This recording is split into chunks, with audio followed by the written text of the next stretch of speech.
guys, this is Rachel with Alternative Press. I'm here today with Taking Back Sunday. That's us. Hi. Hello. Thank you for having us. Thank you for coming. Are you so excited that we're here? I am so excited that you're here. You've You been have no waiting all idea. weekend for this, haven't you? I have actually, yes. How's your Riot Fest been? It's been great. It's Yeah? been a hot one, but it's been fun. Who's doing the interview here, huh? Sorry. I know, I just hijacked it from the get-go.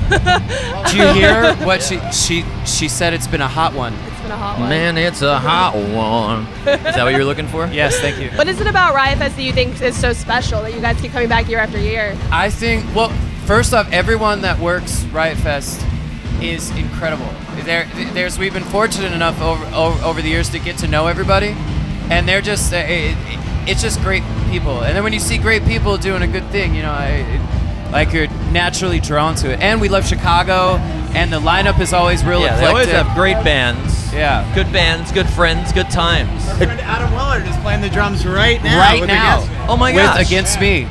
How about that? Who'd have thunk it? Which I want you to know, we're missing Against Me right now. I'm so sorry. I'm actually bummed I'm missing Against Me now too. But you guys are here, so. So Yeah. there's And that. that's It's what you were worth it. most excited It's worth about. it. No. It is. You guys played Where You Want to Be in Full last night at the late night show, and you're doing Yes. Tell Your Friends and Louder Now tonight, correct? That's Yes, right. we are. And it's also the same albums you're doing on your 20-year tour right Yes, now? we can't believe it, but yeah, 2019 marks 20 years of us being a band. So, and it's hard to believe that there we were at the age of 6 and 7 years old when we started the band, and here we are 20 years later, and we're the luckiest guys that we know. Sure. What was it about those 3 albums specifically that you wanted to make sure you were playing in full to celebrate your 20 years? Those were the ones that really changed the course of our lives, you know, like that. Those years were a whirlwind, you know, and then so we thought that that those would be, you know, the ones to give a shot. And then too, because we put out a record called Tidal Wave, and then we just did a tour playing that in full, and then so it felt nice to revisit the older stuff, you know. For sure. Was there anything that you had to relearn that you hadn't played in a really long time? Pretty much every song. Everything. Yeah. Well, there was a few songs on Where You Want to Be and Louder Now that Sean and I had never played with these guys. So Yeah. that was, we had to sit down and really learn Really those. learn them. Yeah. Were there any deep cuts that you were playing live and you regret not playing, you know, before that? You know what's really interesting that I found is that certain songs, and this is what I love so much about like any kind of art, is that depending on where you are in your life, it can mean something completely different to you. And there's certain songs that when we were revisiting them and even playing them live, I just kind of realized like, oh my God, this means something completely different to me now than it did then, and it's almost like it's new again. Ah, nice.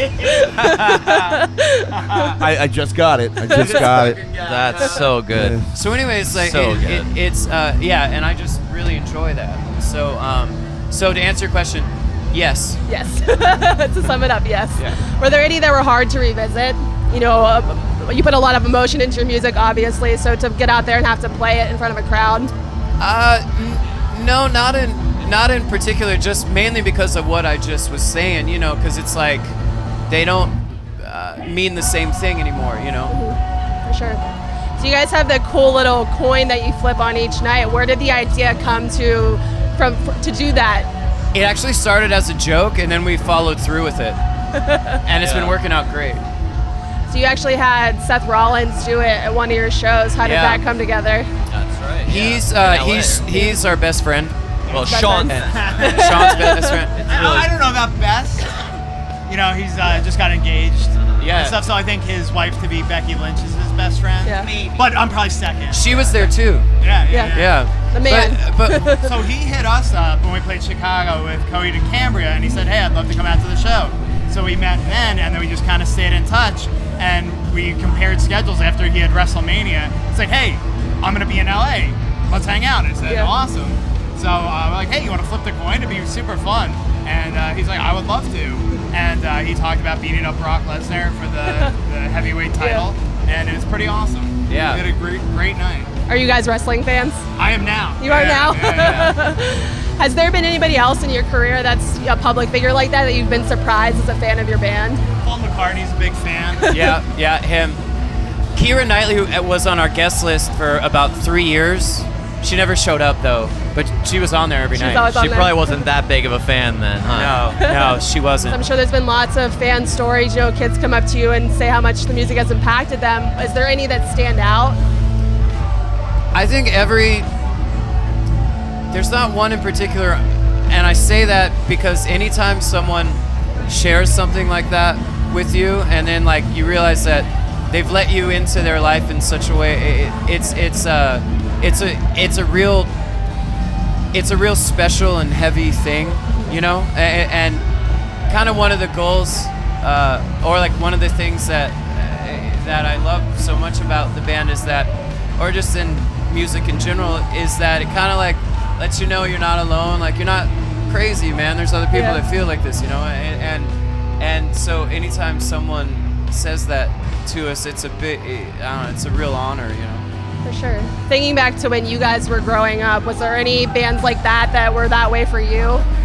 We played last night with the Get Up Kids. Yeah, they were a big one for us. Yeah, huge. I actually told this story. I saw them open for MXPX when I was like 16.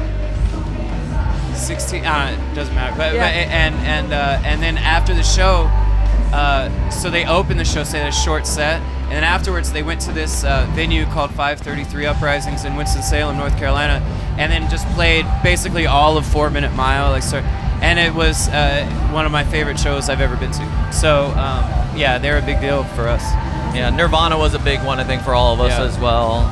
Yo, don't tell them we said that. Don't tell them. Okay, it'll go We'll right keep to it to their ourselves. heads, man. Yeah. Are there any specific songs that stick out? You know, you kind of like an anthem of your youth that really helped you push forward? I remember the first time I heard Lithium, and that just changed my world by Nirvana. Yeah. Yeah, Smells Like Teen Spirit, which, you know, is an obvious one, but still, like, almost can't overstate how much that changed, like, my perspective about music and how I connected to music. And, like, the first time I heard that, it was like eye-opening, and it was almost like it opened up like something in me that like had always been there, but I didn't know how to like get in touch with or something. Yeah. You know. Awesome. So going back What to a great answer. Thanks.